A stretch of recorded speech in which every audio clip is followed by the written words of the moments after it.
Muy bien, estamos en la quinta parte de esta serie de predicaciones que se llama Las Sagradas Escrituras y estamos estudiando dentro de esta serie, estamos estudiando cómo interpretar la Biblia y así se llama una vez más, por tercera vez, así se llama esta predicación, cómo interpretar la Biblia. Estuvimos viendo lo necesario, lo ultra necesario, indispensable que es el Espíritu Santo para poder comprender las Escrituras, como debemos comprenderlas. Estuvimos viendo el corazón, lo peligroso que es el corazón en todo esto, ¿verdad?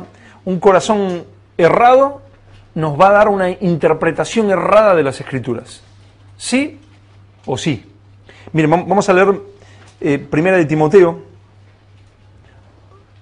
1, versículos del 3 al 8, y si bien hoy vamos a empezar a ver algunas reglas, lo que se llaman reglas de hermenéutica, de cómo interpretar la palabra de Dios, pero antes me gustaría ver esto, de 1 Timoteo 1, versículos del 3 al 8. Pablo le está escribiendo a Timoteo y le dice algo que yo creo que es clave. 1 Timoteo 1, versículos del 3 al 8. Dicen, como te rogué, le dice Pablo a Timoteo, como te rogué que te quedases en Éfeso, cuando fui a Macedonia, para que mandases a algunos que no enseñen diferente doctrina. O sea, no es que cualquiera dice, no, aquel cree en esto, aquel cree en lo otro. Si son doctrinas fundamentales, Pablo lo manda a Timoteo, a Éfeso, y le dice, te envié para que mandases a que no enseñen diferente doctrina, ni presten atención a fábulas y genealogías interminables que acarrean disputas más bien que edificación de Dios, que es por fe. Así te encargo ahora. Pues el propósito de este mandamiento es primero, amor nacido de corazón limpio. Un amor nacido de un corazón limpio. ¿Limpio de qué? Limpio de deseos engañosos, limpio de amor a este mundo, limpio de cosas que no tienen nada que ver con el Señor. Un corazón limpio. Jesús en el Sermón del Monte, en Mateo 5, dice, bienaventurados los de limpio corazón, porque ellos verán a Dios. Los de limpio corazón. No que tienen un corazón dividido, que aman al mundo pero dicen amar al Señor. Que aman sus cosas, pero yo no sé qué. O sea, no. Lo primero es un corazón limpio. Lo segundo, y de buena conciencia. ¿A qué se refiere buena conciencia? Buena conciencia delante del Señor. O sea, que nos postramos delante del Señor, oramos, decimos, Señor, hay algo que yo no estoy viendo, hay algo que no te agrada de mí. Y el Señor dice, sí, mira, esto. Tenemos buena conciencia delante del Señor, no tenemos una conciencia engañosa. Que decimos, yo no lo hice con esa intención, y Dios dice, sí lo hiciste con esa intención. No, yo no es que amo al mundo, sí amas al mundo. Sino, primero limpio corazón, luego buena conciencia delante del Señor. Señor, quiero agradarte, muéstrame. Y Él te va mostrando qué está bien, qué está mal. Y tercero, dice, de corazón limpio, buena conciencia y de fe no fingida. Que supuestamente creo en el Señor, supuestamente le sigo, supuestamente le sirvo, pero ni le sirvo, ni esto, ni lo otro. Es una fe fingida. Esas tres cosas, dice, de las cuales cosas, desviándose algunos, se apartaron a vana palabrería. Estas personas, por no tener cuidado con estas tres cosas, se desviaron a vana palabrería. Predican cualquier cosa porque se desviaron de estas tres cosas. Si tú cuidas, Timoteo, estas tres cosas, no te vas a desviar a vana palabrería, no vas a predicar cualquier cosa, pero cuidado, porque hay personas que descuidaron estas tres cosas, no tienen un limpio corazón, no tienen una buena conciencia delante de Dios, tienen una fe fingida, entonces se desvían dicen cualquier cosa. La Biblia dice, pues la Biblia no lo dice, pero si aquí, estás comprendiendo mal las Escrituras. ¿Por qué? Porque tu corazón está mal. De las cuales cosas, desviándose algunos, se apartaron a vana palabrería, queriendo ser doctores de la ley, sin entender ni lo que hablan, ni lo que afirman. Quieren ser doctores de la ley, pero ni entienden lo que están diciendo. El doctor fulano de tal, aleluya. El rabí no sé cuánto, ¿verdad? Doctor en divinidad. Queriendo ser doctores de la ley sin entender ni lo que hablan ni lo que afirman. Pero sabemos que la ley es buena si uno la usa correctamente, la usa legítimamente. La Biblia de las Américas lo traduce así. Sabemos que la ley es buena si se aplica como es debido. si la aplico correctamente. Pero para poder aplicarla correctamente, para poder entenderla correctamente, primero tengo que tener un corazón recto delante del Señor. A veces, sinceramente, escucho alguna predicación y escucho que alguien dice, yo sé que la Biblia dice tal cosa, pero a mí Dios me dijo tal otra, y me dijo, no estás haciendo eso que la Biblia dice que no lo hagas, sino que es otra cosa. ¿Qué pasó ahí? El corazón que es más engañoso que todas las cosas, que es experto en fabricar nuevas doctrinas, experto en fabricar religiones nuevas, supuestamente dentro de la iglesia, experto en tergiversar la palabra, el corazón, no solamente Satanás, el corazón es experto. Yo te digo una cosa, lo quiero dejar súper claro, lo que ya Dios te dijo en la palabra, Dios no te va a decir otra cosa contrario a eso, o más bien lo explico al revés, o sea, no digas que Dios te dijo algo que ya en la palabra dijo lo contrario. Si ahí lo dijo, por algo lo dijo. Si dice que no amemos al mundo, no digas que estás amando al mundo y dices, no, pero en realidad no lo estoy amando, pues lo estás amando. No, es que Dios me dijo, Dios no te puede decir algo contrario a su palabra. ¿Pero por qué pasa eso? Porque el corazón es más engañoso que todas las cosas y perverso, agrega. Y el corazón te va engañando. Recién, Chus, en la adoración me mostraba ese versículo en Isaías 29, ¿no? Este pueblo de labios me honra, mas su corazón está lejos de mí. Siguen mandamientos enseñados por hombres, cosas de hombres, tradiciones de hombres. ¿Por qué? Porque el corazón está lejos. ¿El corazón está en cualquier cosa? Pues uno, no, aquí dice, aquí no sé qué, aquí, cuidado, sobre toda cosa guardada, guarda tu corazón. Te puedo enseñar 50 millones de reglas hermenéuticas, pero si tu corazón está desviado, tu interpretación de las Escrituras va a estar equivocada. O sea, lo primero que debemos cuidar es, a ver, ¿qué tengo? A ver, ¿estoy limpio delante del Señor? ¿O hay algo que se quiere ir hacia tal lado? Me gustaría, sinceramente, hoy predicar sobre esto, pero yo sé que es que me gustaría a mí, y no es lo que estamos enseñando, y no es lo que el Señor, sé que no es que quiere que predique toda la predicación sobre esto, o enseñe toda la predicación sobre esto, pero realmente me preocupa muchísimo cómo el corazón nos lleva a cualquier lado. Y no estoy hablando solamente de aquel que es un lobo vestido de oveja. Nosotros. Un corazón equivocado siempre va a tergiversar la palabra de Dios. No la va a comprender, no la va a entender. Va a decir que dice eso, pero no lo dice. Va a torcer, va a agarrar. Yo puedo enseñar cosas de la palabra que no son la verdad bíblica, pero que están ahí. Puedo sacar una palabra de contexto y puedo hacer 1000 cosas. Por eso la primera regla hermenéutica o la primera regla de interpretación de las Escrituras que vamos a ver hoy es exégesis o eisegesis. O sea, quizás eso le suena a chino básico, ¿no? Pero una palabra es exégesis con X, exégesis, y otra es eisegesis. Y hay una enorme diferencia, a pesar que parece, o sea, suena muy parecido, pero hay una enorme diferencia entre una cosa y la otra. Exégesis es ir a las Escrituras para ver lo que ahí está diciendo. ¿Saber qué dice las Escrituras? ¿Qué está diciendo ahí? Eisegesis es hacerle decir a las Escrituras lo que yo quiero que digan. Voy a las Escrituras y digo, a ver, ya tengo una predicación, ya tengo un mensaje, hay algo que yo quiero decir, pues empiezo a buscar en la Biblia algo que me sirva para decir lo que yo quiero decir. O sea, le hago decir a la Biblia o a cualquier libro, y ahora lo vamos a ver, lo que yo quiero decir. Exégesis es ir a las Escrituras a lo que ahí está diciendo genuinamente. James Stewart, en su libro Heraldos de Dios, dice, hacemos muy mal cuando tomamos un texto y leemos nuestro mensaje en él. Hacemos muy mal cuando tomamos un texto y leemos nuestro mensaje en ese texto. O sea, no voy al texto a querer decir algo, voy al texto a ver qué dice el texto. Aunque eso parece muy básico, pues no está de moda hoy en día. Vamos a dar un ejemplo de esto. Vamos a leer Mateo 13, del 3 al 8.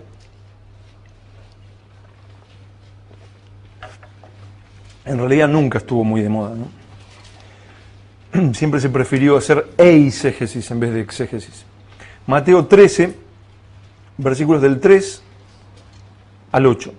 Y habla de de la parábola del sembrador, ¿verdad? Dicen, y les habló muchas cosas por parábolas, Jesús a sus discípulos, diciendo, he aquí el sembrador salió a sembrar. Y mientras sembraba, parte de la semilla cayó junto al camino, y vinieron las aves y las comieron. O sea, el sembrador sale a sembrar, y parte de la semilla que tira, ¿dónde cae? ¿Qué dice ahí? Junto al camino. Y vinieron las aves y la comieron.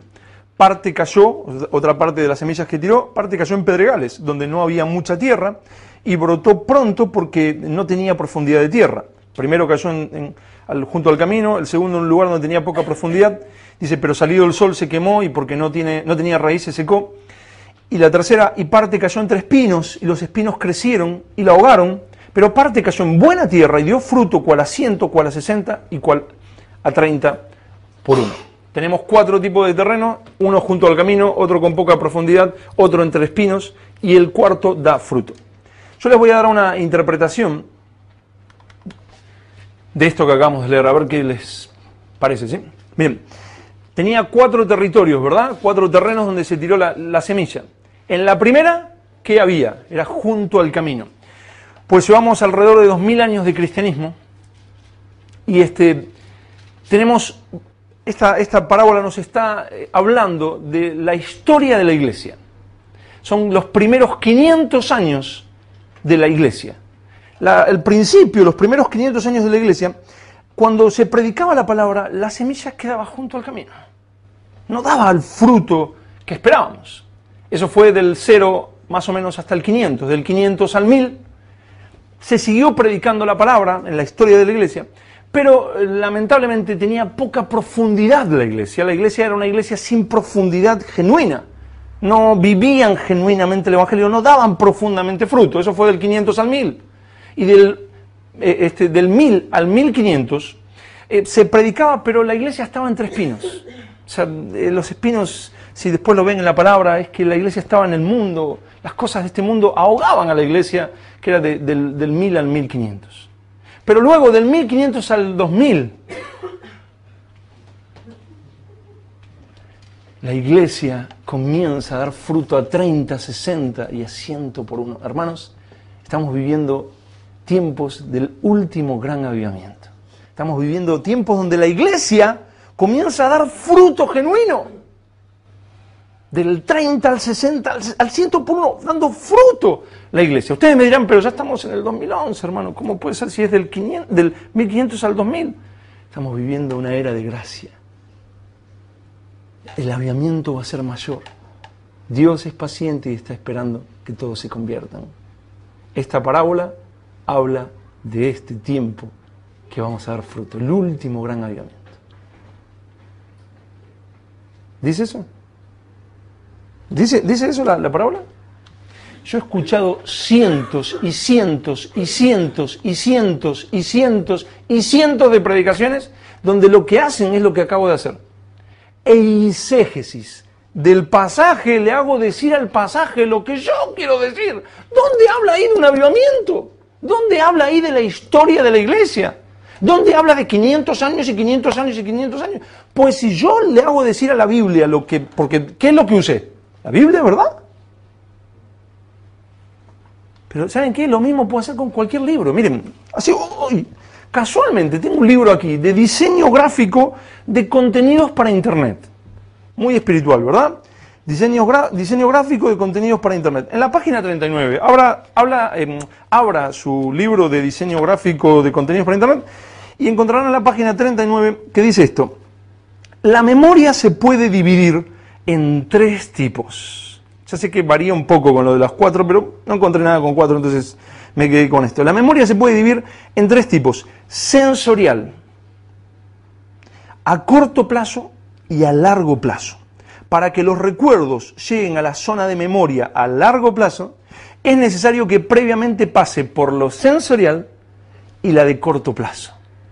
Pues aquí el Señor nos está hablando que la iglesia pasó por una época muy sensorial, muy de sentir, de los sentidos, pero luego la iglesia empezó a avanzar más y pasó a dar más fruto, pero era de corto plazo ese fruto. Pero luego la iglesia maduró y pasó a largo plazo. sea, es un verdadero fruto.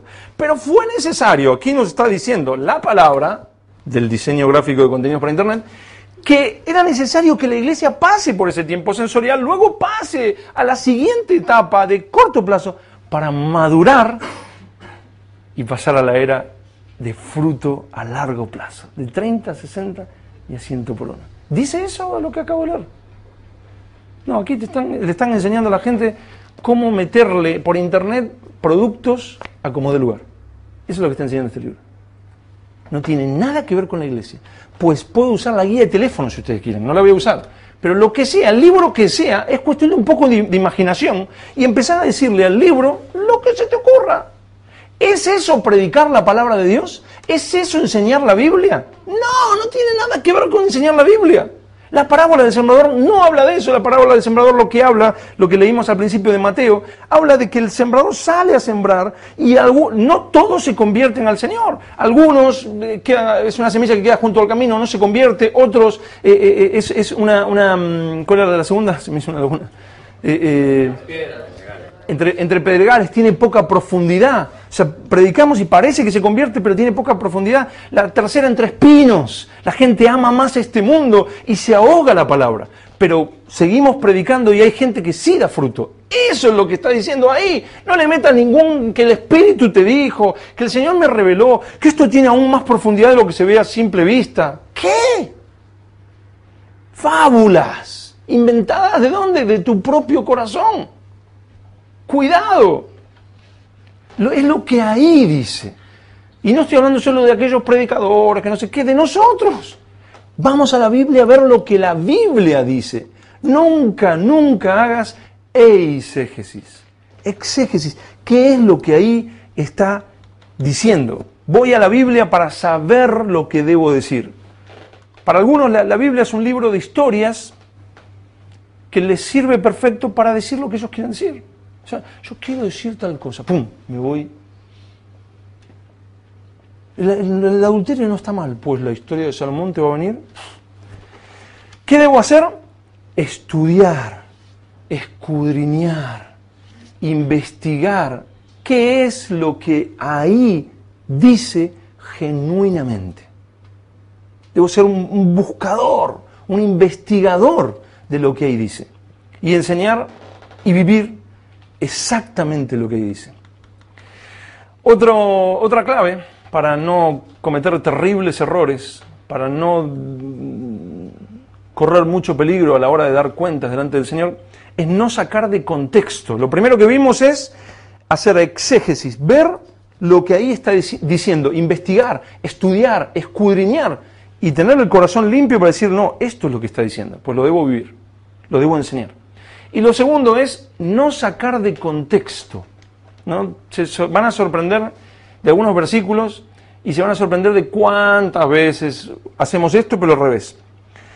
O sea, no podemos sacar versículos que no tienen nada que ver con el pasaje. Por ejemplo, 1 Corintios 2, 9.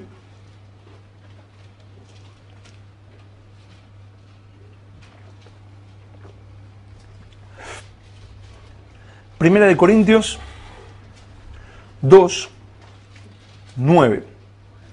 Este pasaje que vamos a leer, yo les voy a dejar que ustedes lo interpreten y me digan si habla de un avivamiento final o si habla de lo que vamos a vivir en el cielo. ¿Sí? Ustedes me van a decir. Dice 1 Corintios 2, 9. Antes bien, como está escrito, cosas que ojo no vio, ni oído oyó, ni han subido en corazón de hombre, o sea, ni te lo has imaginado, son las que Dios ha preparado para los que le aman. O sea, cosas que ojo no vio, ni oído oyó, ni te has imaginado, ni han subido en corazón de hombre, son las que Dios ha preparado para los que le aman. ¿De qué está hablando? ¿Del último gran avivamiento en la historia? O está hablando de lo que vamos a vivir en el cielo. Son las cosas que Dios ha preparado para los que le aman. ¿Qué piensan? ¿Alguna idea? El cielo. ¿Otro? ¿Alguno tiene alguna idea? De la eternidad de lo que vamos a vivir. Pues a mí me han enseñado tanto la versión del avivamiento, vienen cosas, la iglesia va a vivir cosas que aún no hemos visto, ni las hemos oído, ni nos hemos imaginado. Eso me lo han enseñado. Y también me han enseñado el otro, que se trata del cielo, como veo que a algunos también les han enseñado. Pues realmente, de ninguna de las dos. Miren, vamos a 1 Corintios 2, del 7 al 10, perdónenme los que dijeron el cielo, pero no es para avergonzar a nadie, sino es para que veamos hasta qué punto nos han sacado los versículos de memoria, de contexto. Después lean 1 Corintios 2 entero y lo van a confirmar, pero vemos del 7 al 10. Mas hablamos sabiduría de Dios en misterio. Recuerden que Pablo en este capítulo viene confrontando la sabiduría del mundo con la sabiduría de Dios. Dice, no, cuidado con la sabiduría del mundo. O sea, nosotros hablamos sabiduría de Dios. Mas hablamos sabiduría de Dios en misterio, la sabiduría oculta, la cual Dios predestinó antes de los siglos para nuestra gloria, la que ninguno de los príncipes de este siglo conoció, porque si la hubieran conocido, nunca habrían crucificado al Señor de gloria. Antes bien, como está escrito, cosas que ojo no vio, ni oído yo, ni han subido en corazón de hombre, son las que Dios ha preparado para los que le aman, pero Dios nos las reveló a nosotros por el Espíritu, porque el Espíritu todo lo escudriña, aún lo profundo de Dios. Y si lo siguen leyendo, encontrarán que está hablando de que Dios nos ha revelado, era la sabiduría de Dios oculta, la salvación de los gentiles, lo que Cristo iba a hacer, lo que iba a suceder. O sea, lo que hoy estamos viviendo son cosas que ojo no vio, que estaba oculto, ni oído yo, ni han subido en corazón de hombre, pero Dios ahora nos las ha revelado por el Espíritu. ¿Cuántas veces hemos escuchado que viene el último gran avivamiento, cosas que ojo no vio, ni oído yo, ni el cielo, ni que... Sacado de contexto. Vamos a otro ejemplo.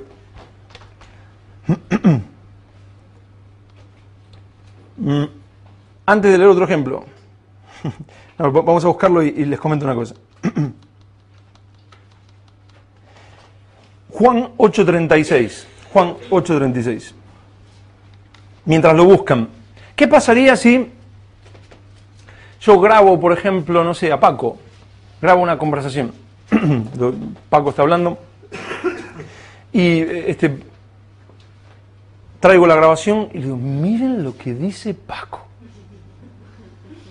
Paco, bueno, miren, que si yo se los digo, pongo play y dice Paco, la vida no tiene sentido.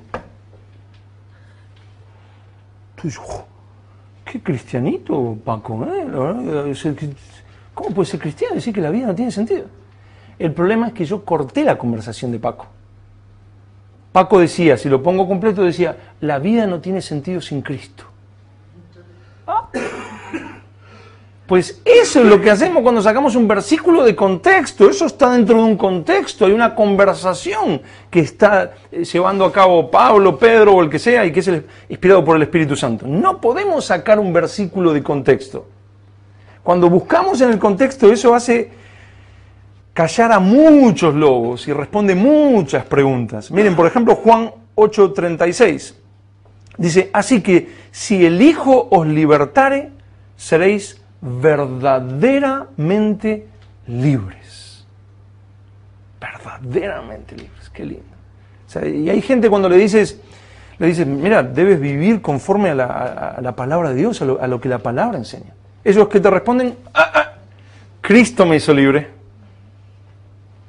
Puedo hacer todo lo que quiero. Ahora soy libre.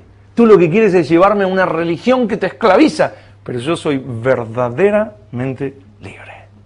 ¿Lo dijo Jesús? ¿O no lo dijo Jesús? Juan 8:36. Miren, lo volvemos a leer.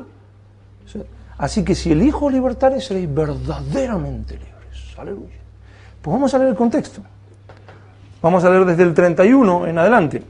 Dijo entonces Jesús a los judíos que habían creído en él, si vosotros permaneciereis en mi palabra, ¿qué está diciendo ahí? ¿Que puedo vivir como quiero? No.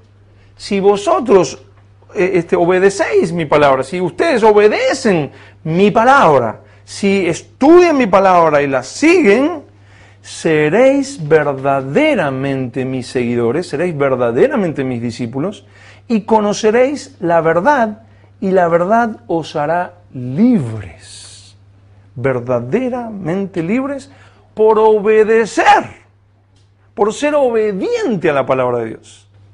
¿Me está diciendo ahí que puedo vivir como quiero? Entonces, ¿qué es lo que le pasa? Esto a los judíos les molesta de verdad. A los que estaban escuchando a Jesús les respondieron: linaje de Abraham somos, y jamás hemos sido esclavos de nadie. ¿Cómo dices tú, seréis libres? Ellos creían que eran libres, pero en realidad eran esclavos de su pecado. Entonces Jesús les responde, en el 34, Jesús les respondió: de cierto os digo que todo aquel que hace pecado, esclavo es del pecado. Y el esclavo no queda en la casa para siempre, y el hijo sí queda para siempre. Así que si el hijo libertare, seréis verdaderamente libres. ¿Dónde queda ahí el yo soy libre? Yo conozco hasta pastores que se emborrachan en los cumpleaños y demás, porque dicen: yo antes era esclavo de la religión, ahora soy libre. ¿No dijo Jesús verdaderamente libres? Pero aquí, ¿qué dice? Todo aquel que hace pecado, esclavo es del pecado. Pero si permaneces en su palabra, ahí eres libre. ¿Está sacado de contexto o no? ¿Qué piensan ustedes? Está sacado de contexto. Lo aprueban. Segunda de Reyes 18:7. Segunda de Reyes 18:7.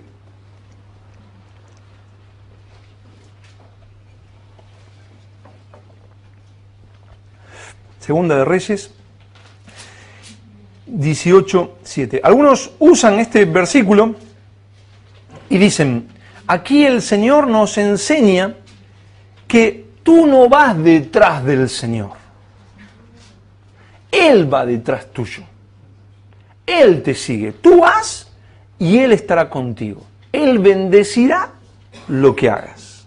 O sea, no es que yo voy orando: Señor, guíame, muéstrame tu voluntad. Estamos hablando de la creme, de los más conocidos. Hoy en día, aún aquí en Madrid mismo, y hasta muy cerca en algún lado, por algún lado muy cerca, hay mucha gente hablando esto. Que dicen: no oramos y decimos: Señor, guíame, muéstrame qué es lo que tú quieres que yo haga. No dicen.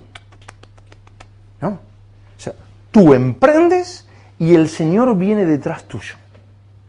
Tú vas y emprendes y el Señor va bendiciendo lo que tú vas haciendo. El Señor va detrás tuyo. Miren lo que dice, basado, por ejemplo, aquí en este versículo. Segunda de Reyes 18:7. Y Jehová estaba con él. Y a donde quiera que salía, prosperaba. Pues lo está diciendo, ¿verdad?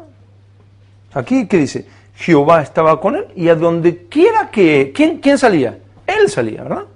A donde quiera que salía, ¿qué dice? Prosperaba. Entonces tú decides: me voy a montar un negocio. O sea, voy a emprender un negocio para sostener las misiones, ¿verdad? Amén. Entonces emprendo el negocio con motivaciones totalmente santas de bendecir a la iglesia. Emprendo el negocio. O sea, no oro ni busco al Señor, ni me fijo a ver si ninguno que milita se enreda en los negocios de la vida, ¿no? Sino, o sea, emprendo el negocio. O sea, no estoy amando al dinero, porque no podéis servir a Dios y a las riquezas. Pues no estoy amando las riquezas. Estoy con buenas motivaciones. Entonces, no oro, no busco al Señor. ¿Y el Señor qué va a hacer? Va a venir detrás mío a bendecir lo que estoy haciendo. Aquí lo dice, Jehová estaba con él y a donde quiera que salía prosperaba. Otro dice: me gustó tal chica. ¿Cómo sé si es de Dios? Hermano, no preguntes si es de Dios. A donde vayas, Dios te va a bendecir. Tú emprendes y Dios va detrás tuyo. Otro dice: pues siempre me gustó ser predicador. Yo tengo el sueño de salir y predicar por todo el mundo. Pues emprende. Y Dios irá detrás tuyo, bendiciendo y prosperando. ¿Por qué? Lo está diciendo ahí. Jehová estaba con él y a donde quiera que salía, prosperaba. ¿Cuánto tiempo, hermanos, hemos perdido preguntándonos si estamos en la voluntad de Dios o no? Hermano, emprende. Dice un pastor de jóvenes por ahí: para cómo están las cosas, es mejor equivocarse que quedarse quieto. Pues yo prefiero ni quedarme quieto ni equivocarme, prefiero buscar la voluntad de Dios. No, aquí dice, a donde quiera que salía, prosperaba. Emprendan, hagan. Si se equivocan, bueno, hagan, porque a donde quiera que salía, prosperaba. ¿Lo dice ahí o no? Es la Biblia, hermanos. Entonces estoy predicando la Biblia, no me miren con esa cara. Bueno, está bien, vamos a leer el versículo anterior. Un versículo antes. No el Apocalipsis, ni un versículo antes. Porque siguió a Jehová y no se apartó de él, sino que guardó los mandamientos que Jehová prescribió a Moisés, y Jehová estaba con él y a donde quiera que salía prosperaba. Se olvidaron de leer el anterior. ¡Qué terrible! ¡Qué terrible! Claro, quizás este versículo no venía en la Biblia. Porque él siguió a Jehová. Lo siguió donde quiera que Jehová iba, a lo que el Señor quería. Y no se apartó de él, sino que guardó, otra vez lo mismo que seréis verdaderamente libres, guardó los mandamientos que Jehová prescribió a Moisés. Entonces, claro, si estás haciendo la voluntad de Dios, algunos dicen, el Señor te da las peticiones de tu corazón. Te falta una partecita que dice que deleítate a sí mismo en el Señor y Él te concederá las peticiones de tu corazón. O sea, tú te deleitas en hacer la voluntad de Él, tú te deleitas en postrar tu vida delante de Él, tú dices, Señor, ¿qué tú quieres? Y claro que Él va a responder a eso, va a responder esa petición de tu corazón. ¿Tú quieres hacer mi voluntad? Pues mira, por aquí. Mira, haz esto. Yo bendigo eso que es mi voluntad. Y aquí estamos viendo qué hacía. Este hombre seguía al Señor, seguía la voluntad de Dios, oía sus preceptos, obedecía al Señor, y a donde quiera que iba, el Señor lo bendecía. Hay una pequeña diferencia, ¿verdad? Pues se sorprenderían la cantidad de cientos y cientos y cientos que predican esto. Se olvidaron, es un versículo nada más, no pasa nada. Otro ejemplo, Josué 1. Este lo tomo prestado de Cristian, que fue el que me lo dijo, no me había dado cuenta. Josué 1, versículo 3. Dice, Josué 1, 3, dice, yo os he entregado, como lo había dicho a Moisés, todo lugar que pisare la planta de vuestro pie. Todo lugar que pisare la planta de vuestro pie. O sea, hay cualquier cantidad de predicadores que no les gusta que tomes literalmente la palabra, pero este versículo, este sí se toma literal. Entonces, como dice, todo lugar que pisare la planta de vuestro pie. Entonces, hermano, todo lo que tu pie pisare, eso será tuyo. Entonces, como dije la otra vez, hay coches que tienen un abollón así, ¿no? Está todo abollado porque hubo algún hermano que dice, por las dudas lo piso bien fuerte, ¿no? Siempre hay algún karateca, ¿no? ¡Fah! Y va al otro, no, mejor quiero este. Y cuidado con invitarlo a tu casa porque empieza todo lo que la planta de vuestro pie pisare, aleluya. O sea, te pisan la esposa, te pisan el perro, te pisan lo que sea. El perro, cuidado, no, hermano, es un acto profético. Aleluya. ¿Por qué? Porque todo lo que tú pises, eso el Señor te lo dará. Lo digo en broma, pero yo he escuchado predicaciones a montones sobre eso exactamente. Pero ponele que no lo llevemos tan literal. Vamos a llevarlo a que no, a lo que se refiere el Señor, es que todo lo que, aquí le estaba diciendo Josué, que todo lo que él emprenda, todo a donde él avance, sea la tierra que sea, el lugar que sea, Dios se lo iba a dar. Entonces uno se pregunta, ¿por qué se limitaron nada más con cierta tierra, no? ¿Por qué no fueron recorriendo y caminando y Dios le daba todo? Simplemente con la tierra prometida, ¿no? Esperen, vamos a leer el versículo siguiente, a ver. O sea, lo leemos, yo os he entregado, como lo había dicho a Moisés, todo lugar que pisare la planta de vuestro pie, desde el desierto y el Líbano hasta el gran río Éufrates, toda la tierra de los heteos hasta el gran mar donde se pone el sol será vuestro territorio. Ah, pero le limitó la pisada, ¿verdad? O sea, le dijo, desde el desierto y el Líbano hasta el gran río Éufrates, toda la tierra de los heteos hasta el gran mar donde se pone el sol será vuestro territorio. O sea, le limitó la tierra, le dijo, mira, de aquí hasta aquí, hasta aquí, hasta aquí, todo lo que pisares será vuestro. Entonces no le ando pisando el coche al vecino, es el coche que Dios quiere que yo tenga. Es lo que Dios me da. Josué le dice, mira, este es tu territorio, tú avanza porque yo te lo doy. ¿Cuántos habían escuchado esto de toda la planta de vuestro pie pisare? Sacado de contexto. Otro ejemplo del Nuevo Testamento, Filipenses 3:13. Filipenses 3:13. Y no es que yo tengo la revelación, yo les vengo aquí a mostrar que soy el que tiene... No, con simplemente leer el versículo anterior y el siguiente ya hace maravillas, es una cosa impresionante. Filipenses 3:13. Aquí está hablando Pablo, le está escribiendo a los filipenses, lo estudiamos cuando hicimos el estudio sobre Filipenses. Dice, hermanos, yo mismo no pretendo haberlo ya alcanzado, pero una cosa hago. Y aquí nos va a hablar de sanidad interior, hermanos. De esa doctrina tan bíblica, ¿verdad? Dice, pero una cosa hago, olvidando ciertamente lo que queda atrás y extendiéndome a lo que está delante. Qué lindo, aleluya. Lo que es la sanidad interior, ¿no? Lo que es usar la palabra, ¿no? Olvidando ciertamente lo que está detrás. Olvida tu pasado, hermano. Olvida tu pasado y extiéndete a lo que está delante.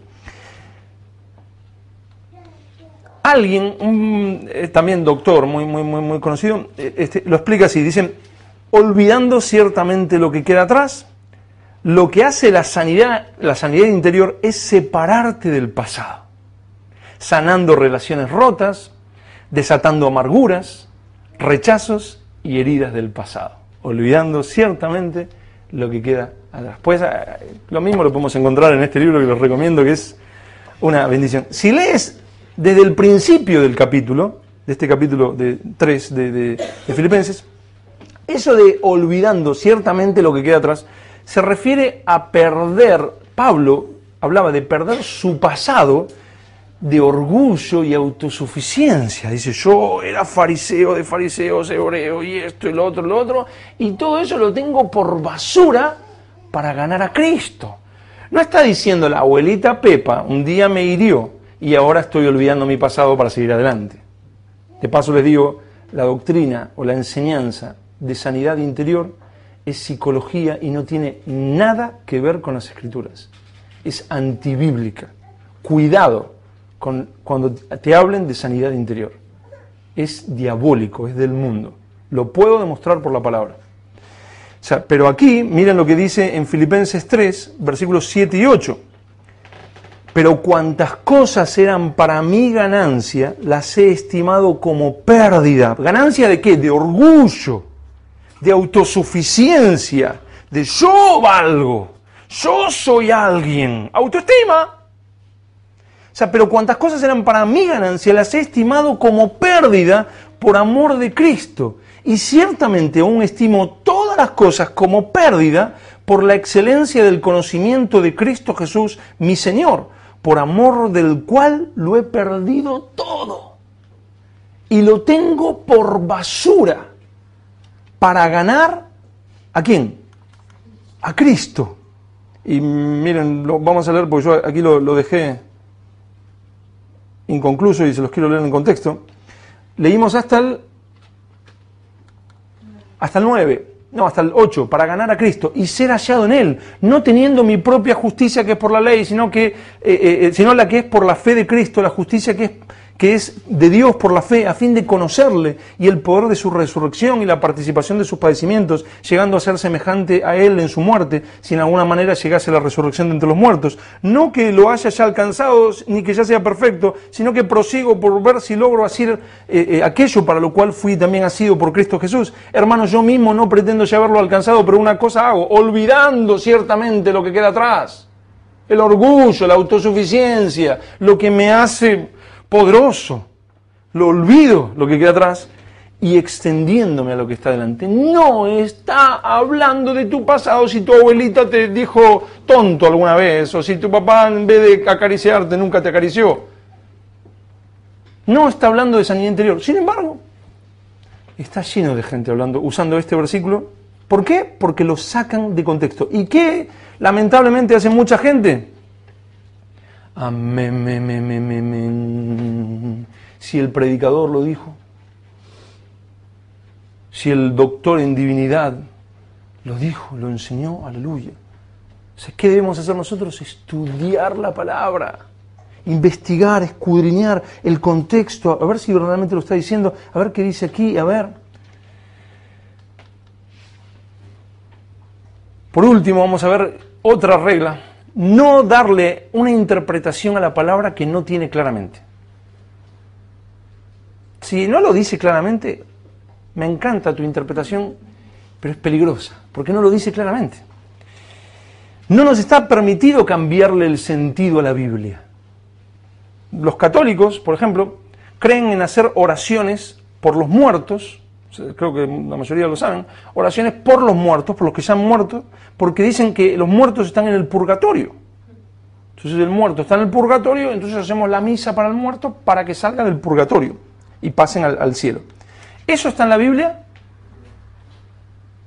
Pues ellos dicen que sí. Miren, vamos a ver la idea de purgatorio primero, en 1 Corintios 3, versículos 14 y 15. 1 Corintios 3, versículos 14 y 15. Así que lo entienden todos, ¿no? Hay supuestamente un purgatorio y después está el cielo. Tú haces oraciones por los muertos que están en el purgatorio y pasan al cielo, dicen los católicos. Entonces cuando tú los confrontas y le dices, pero eso no está en la Biblia. Sí, está en la Biblia. Claro, si tú pagas y haces muchas misas y salen, pues ¿dónde está lo del purgatorio? Y ellos dicen, sí, mira aquí, en 1 Corintios 3, versículos 14 y 15, dicen, está hablando Pablo de las obras, luego lo leen en el contexto, los invito a leer el contexto que está hablando Pablo, no podemos a cada versículo leer todo el contexto porque estaríamos hasta mañana, pero ustedes lo pueden leer en sus casas, tienen la Biblia en sus casas, se les permite leer la Biblia y todo. Está hablando de que las obras van a ser probadas, nuestras obras van a ser probadas, o sea, lo que hagamos va a ser probado por el fuego. Y si algunos tienen heno, hojarasca, madera, bueno, lo que no quede, lo que sea probado por el fuego y sea quemado, no vas a tener ningún tipo de recompensa de lo que has hecho por tus obras. Si permaneciere la obra de alguno que sobreedificó, va a ser probada por fuego. Si permaneciere la obra después de ser probada, que sobreedificó, recibirá recompensa. Si la obra de alguno se quemare, él sufrirá pérdida. Si bien él mismo será salvo, aunque así, como por fuego. Ahí está hablando del purgatorio, según los católicos. O sea, dice que si la obra de alguno se quemare, él sufrirá pérdida, si bien él mismo será salvo, aunque así, como por fuego. Claramente está hablando del purgatorio. ¿Dónde? Y dice así como por fuego. Pero puedo inventar 50 millones de doctrinas con eso de así como por fuego. Pues ahí está hablando del purgatorio, tómalo por fe. Aleluya, el Papa dijo que ahí está hablando del purgatorio, así que se acabó. Miren, vamos a leerlo en una versión católica. Se los leo en el libro de la Nueva Alianza, es católico. Dice, si la obra construida sobre el fundamento resiste la prueba, el que la hizo recibirá la recompensa. Si la obra es consumida, se perderá. Sin embargo, su autor se salvará como quien se libra del fuego. ¿A dónde está el purgatorio aquí? Pues en ningún lado. Ellos buscaron un versículo que diga fuego y dijeron, ahí está hablando del purgatorio. ¿Por qué? Porque nosotros lo decimos. Se acabó. Sobre la oración a los muertos, y búsquenlo por internet, en libros católicos, donde quieran, y les aseguro que usan ese versículo para decir que ahí habla del purgatorio. La oración a los muertos, de eso de hacer oraciones, misas por los muertos, para que salgan del purgatorio, se basan en 2 de Timoteo 1, también algo muy muy clarito que está hablando de otra cosa. 2 de Timoteo 1, versículos del 16 al 18. 2 de Timoteo 1, del 16 al 18. Está hablándole Pablo a Timoteo, escribiéndole, y le dice, tenga el Señor misericordia de la casa de Onesíforo, una persona, ¿no? Tenga el Señor misericordia de la casa de tal persona, de Onesíforo, porque muchas veces me confortó y no se avergonzó de mis cadenas, sino que cuando estuvo en Roma me buscó solícitamente y me halló. Concédale el Señor que halle misericordia cerca del Señor en aquel día. Y cuanto nos ayudó en Éfeso, tú lo sabes mejor. Pues ahí Pablo está orando por un muerto. ¿Dónde dice que Onesíforo está muerto? En ningún lado. O sea, ¿cómo que ahí está orando Pablo? Claro, concédale el Señor que halle misericordia cerca del Señor en aquel día. Es una persona que está viva y que Pablo dice, nos ha ayudado, que el Señor tenga misericordia de él cuando se encuentre con el Señor. Pues ellos dicen, aquí está orando por los muertos. Está orando por un muerto para sacarlo del purgatorio. Es increíble, pero verdad. Efesios, otro caso donde habla supuestamente de orar por los muertos, Efesios 6:18. Efesios 6:18.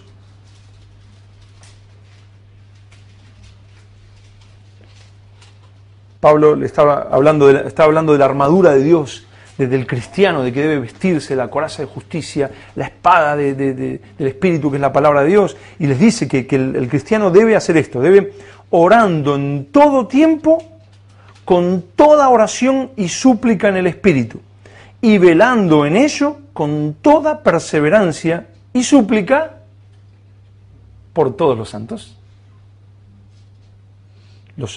Claro, ahora, ¿cómo es santo y está en el purgatorio? Pues ahí ya no sé qué explicar.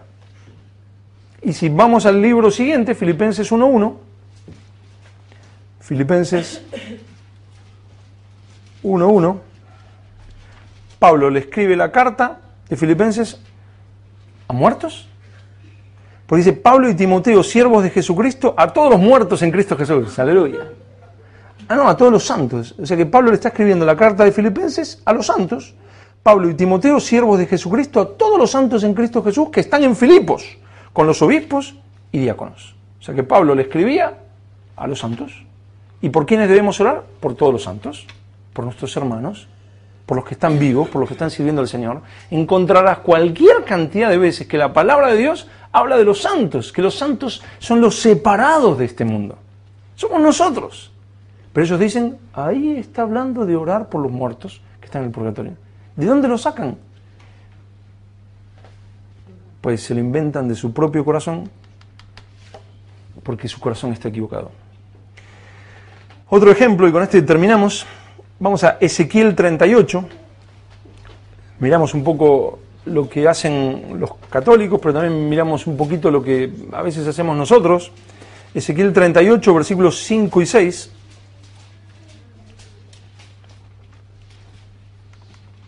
Es muy bueno que están anotando para luego ver los contextos y ver si es así.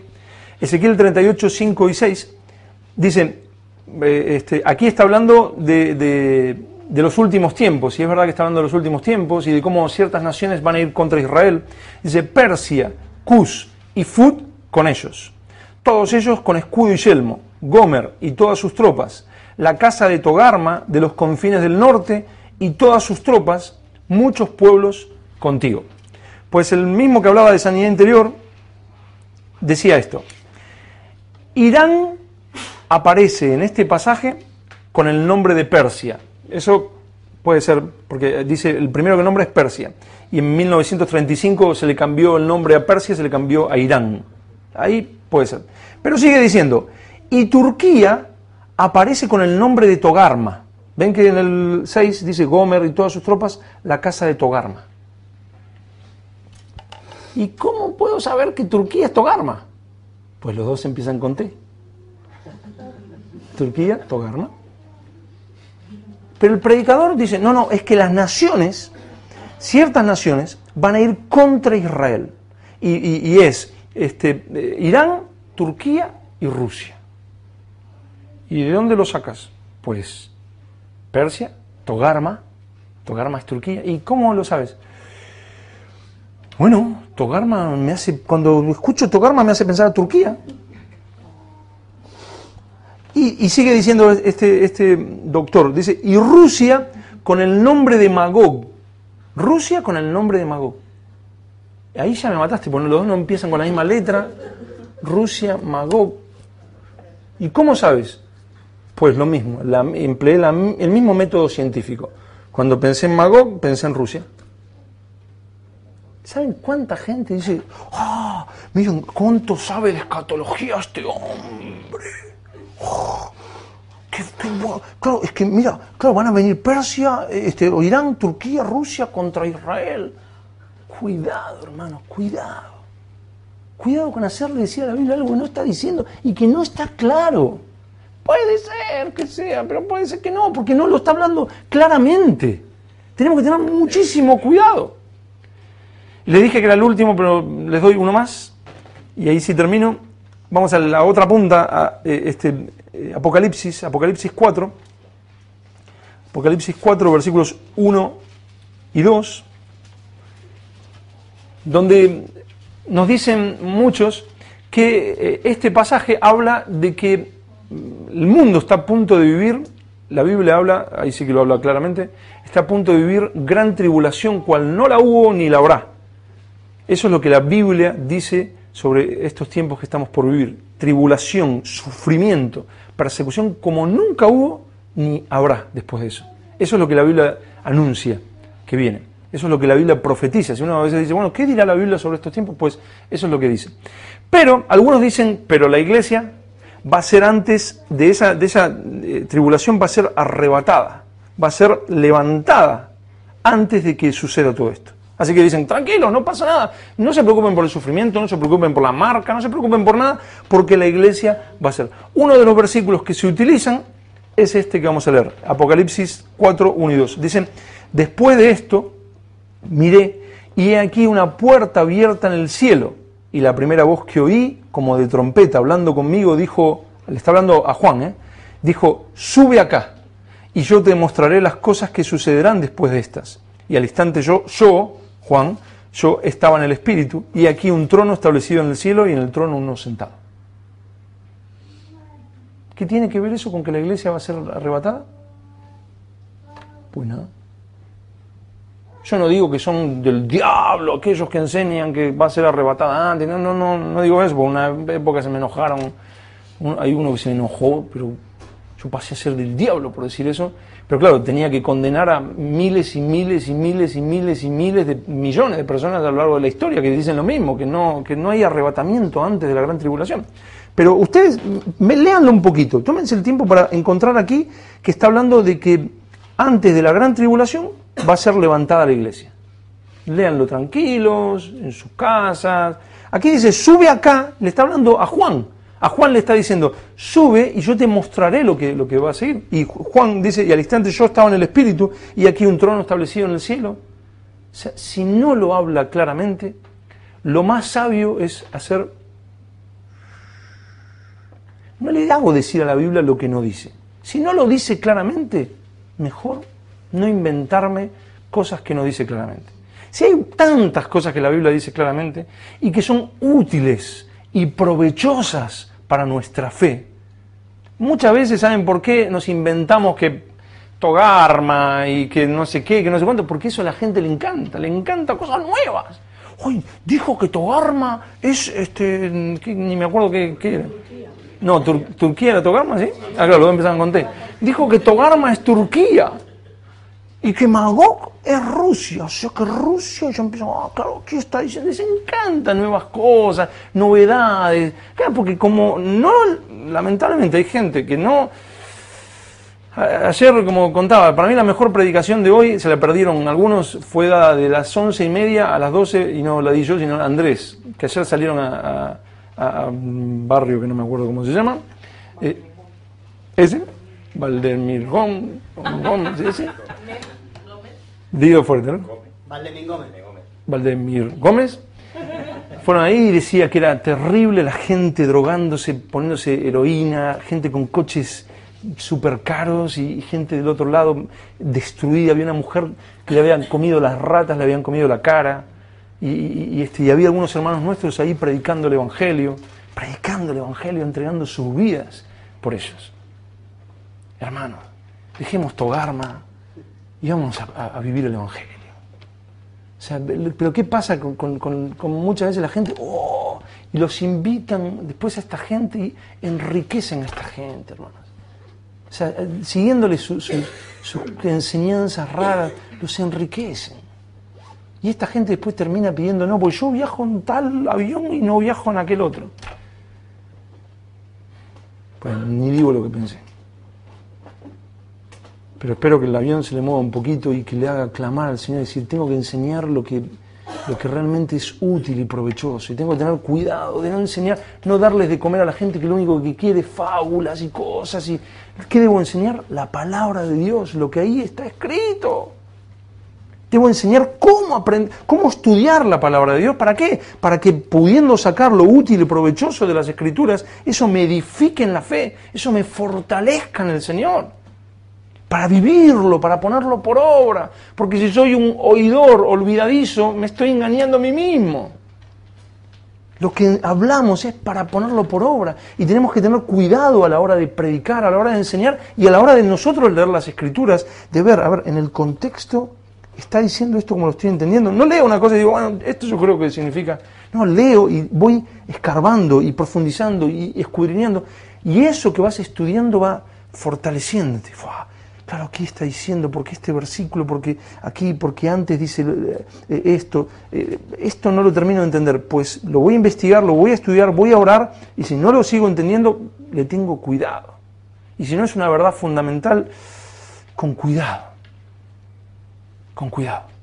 Pero cada uno de nosotros debemos ser estudiantes serios de la palabra de Dios. Y ruego, estamos orando por esto, para que cada uno de nosotros estudiemos las Escrituras y esto nos sirva como algo práctico para que cada uno de ustedes pueda estudiar la palabra y digan, no, esto ya sé que no es el método correcto.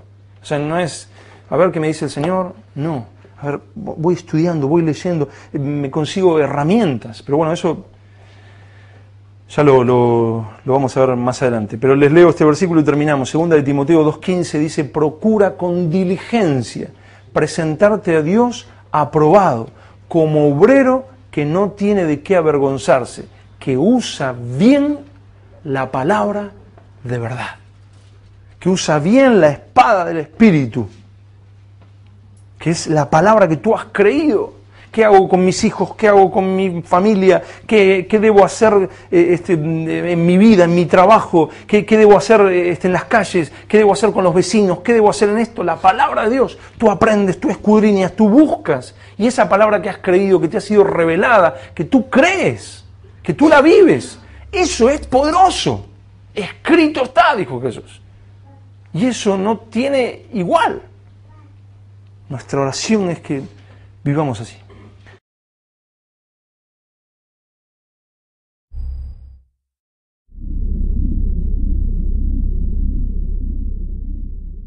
De tal, aleluya. El rabí no sé cuánto, ¿verdad? Doctor en divinidad. Queriendo ser doctores de la ley sin entender ni lo que hablan ni lo que afirman, pero sabemos que la ley es buena si uno la usa correctamente, la usa legítimamente. La Biblia de las Américas lo traduce así, sabemos que la ley es buena si se aplica como es debido. Si la aplico correctamente, pero para poder aplicarla correctamente, para poder entenderla correctamente, primero tengo que tener un corazón recto delante del Señor. A veces, sinceramente, escucho alguna predicación y escucho que alguien dice, yo sé que la Biblia dice tal cosa, pero a mí Dios me dijo tal otra, y me dijo, no estás haciendo eso que la Biblia dice que no lo hagas, sino que es otra cosa. ¿Qué pasó ahí? El corazón que es más engañoso que todas las cosas, que es experto en fabricar nuevas doctrinas, experto en fabricar religiones nuevas, supuestamente dentro de la iglesia, experto en tergiversar la palabra, el corazón, no solamente Satanás, el corazón es experto. Yo te digo una cosa, lo quiero dejar súper claro, lo que ya Dios te dijo en la palabra, Dios no te va a decir otra cosa contrario a eso, o más bien lo explico al revés, o sea, no digas que Dios te dijo algo que ya en la palabra dijo lo contrario. Si a él lo dijo, por algo lo dijo. Si dice que no amemos al mundo, no digas que estás amando al mundo y dices, no, pero en realidad no lo estoy amando, pues lo estás amando. No, es que Dios me dijo, Dios no te puede decir algo contrario a su palabra. ¿Pero por qué pasa eso? Porque el corazón es más engañoso que todas las cosas y perverso, agrega. Y el corazón te va engañando. Recién Chus en la oración me mostraba ese versículo en Isaías 29, ¿no? Este pueblo de labios me honra, mas su corazón está lejos de mí. Siguen mandamientos enseñados por hombres, cosas de hombres, tradiciones de hombres. ¿Por qué? Porque el corazón está lejos. ¿El corazón está en cualquier cosa? Pues uno, no, aquí dice, aquí no sé qué, aquí, cuidado, sobre toda cosa guardada, guarda tu corazón.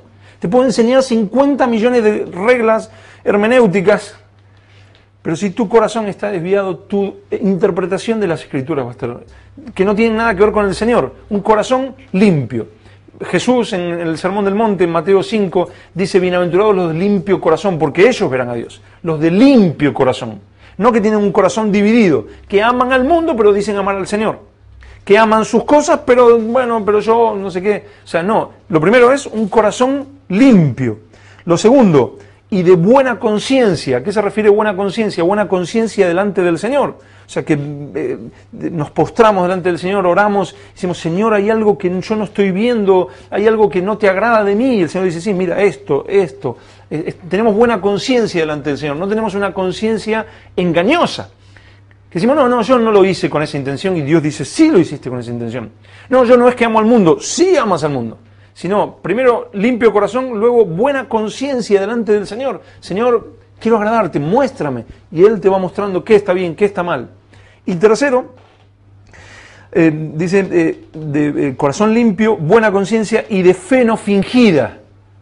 Que supuestamente creo en el Señor, supuestamente le sigo, supuestamente le sirvo, pero ni le sirvo, ni esto, ni lo otro. Es una fe fingida. Esas tres cosas, dice, de las cuales cosas, desviándose algunos, se apartaron a vana palabrería. Estas personas, por no tener cuidado con estas tres cosas, se desviaron a vana palabrería. Predican cualquier cosa porque se desviaron de estas tres cosas. Si tú cuidas, Timoteo, estas tres cosas, no te vas a desviar a vana palabrería, no vas a predicar cualquier cosa, pero cuidado, porque hay personas que descuidaron estas tres cosas, no tienen un limpio corazón, no tienen una buena conciencia delante de Dios, tienen una fe fingida, entonces se desvían dicen cualquier cosa. La Biblia dice, pues la Biblia no lo dice, pero si aquí, estás comprendiendo mal las Escrituras. ¿Por qué? Porque tu corazón está mal.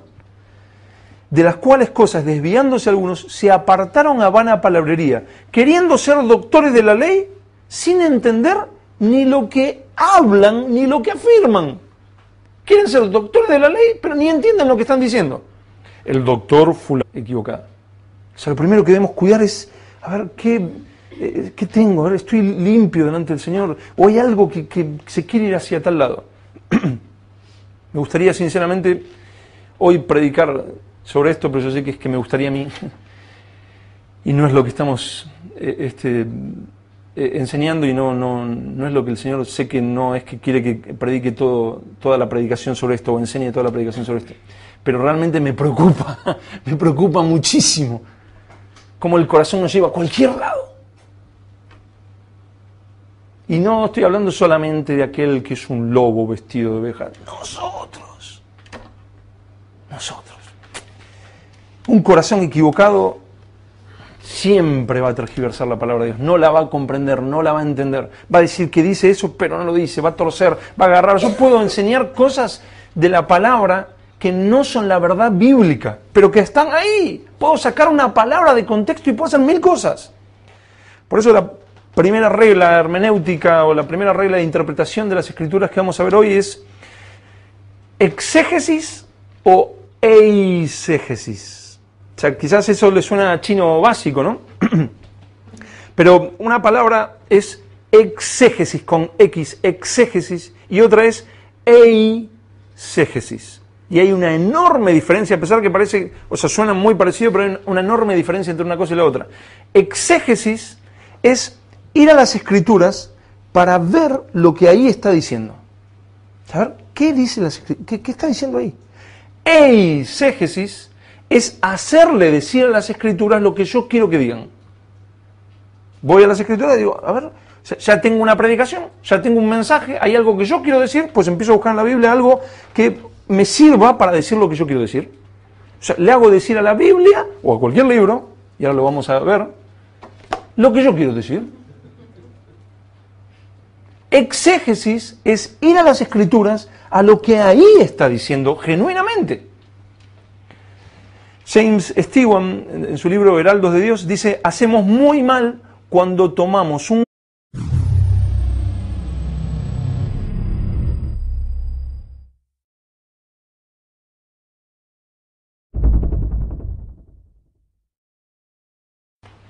Muy bien, estamos en la quinta parte de esta serie de predicaciones que se llama Las Sagradas Escrituras, y estamos estudiando, dentro de esta serie, estamos estudiando cómo interpretar la Biblia, y así se llama una vez más, por tercera vez, así se llama esta predicación, cómo interpretar la Biblia. Estuvimos viendo lo necesario, lo ultra necesario, indispensable, que es el Espíritu Santo para poder comprender las Escrituras, cómo debemos comprenderlas. Estuvimos viendo el corazón, lo peligroso que es el corazón en todo esto, ¿verdad?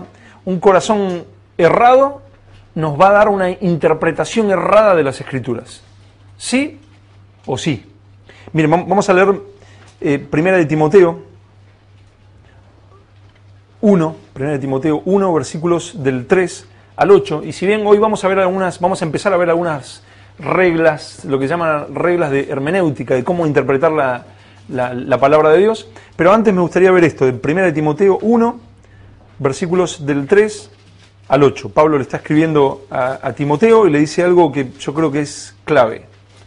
1 Timoteo 1, versículos del 3 al 8. Dicen: como te rogué, le dice Pablo a Timoteo, como te rogué que te quedases en Éfeso, cuando fui a Macedonia, para que mandases algunos que no enseñen diferente doctrina. O sea, no es que cualquiera dice, no, aquel cree en esto, aquel cree en lo otro. Si son doctrinas fundamentales, Pablo lo manda a Timoteo, a Éfeso, y le dice: te envié para que mandases a que no enseñen diferente doctrina, ni presten atención a fábulas y genealogías interminables que acarrean disputas más bien que edificación de Dios, que es por fe. Así te encargo ahora. Pues el propósito de este mandamiento es primero, amor nacido de corazón limpio. Un amor nacido de un corazón limpio. ¿Limpio de qué? Limpio de deseos engañosos, limpio de amor a este mundo, limpio de cosas, un texto, y leemos nuestro mensaje en él. Hacemos muy mal cuando tomamos un texto y leemos nuestro mensaje en ese texto. O sea, no voy al texto a querer decir algo, voy al texto a ver qué dice el texto. Aunque eso parece muy básico, pues no está de moda hoy en día. Vamos a dar un ejemplo de esto. Vamos a leer Mateo 13, del 3 al 8.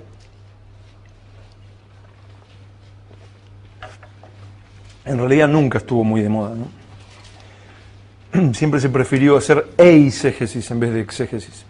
Mateo 13, versículos del 3 al 8. Y habla de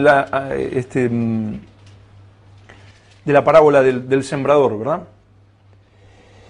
Dicen: y les habló muchas cosas por parábolas, Jesús, a sus discípulos, diciendo: he aquí el sembrador salió a sembrar. Y mientras sembraba, parte de la semilla cayó junto al camino, y vinieron las aves y las comieron. O sea, el sembrador sale a sembrar, y parte de la semilla que tira, ¿dónde cae? ¿Qué dice ahí? Junto al camino. Y vinieron las aves y la comieron. Parte cayó, otra parte de las semillas que tiró, parte cayó en pedregales, donde no había mucha tierra, y brotó pronto porque no tenía profundidad de tierra. Primero cayó junto al camino, el segundo en un lugar donde tenía poca profundidad. Dice: pero salido el sol se quemó, y porque no tenía raíz se secó. Y la tercera: y parte cayó entre espinos, y los espinos crecieron y la ahogaron. Pero parte cayó en buena tierra y dio fruto, cual a 100, cual a 60 y cual a 30 por uno. Tenemos 4 tipos de terreno: uno junto al camino, otro con poca profundidad, otro entre espinos, y el cuarto da fruto. Yo les voy a dar una interpretación de esto que acabamos de leer, a ver qué les parece, ¿sí? Bien, tenía 4 territorios, ¿verdad? 4 terrenos donde se tiró la semilla. En la primera, ¿qué había? Era junto al camino. Pues llevamos alrededor de 2000 años de cristianismo, y tenemos esta parábola nos está hablando de la historia de la iglesia. son los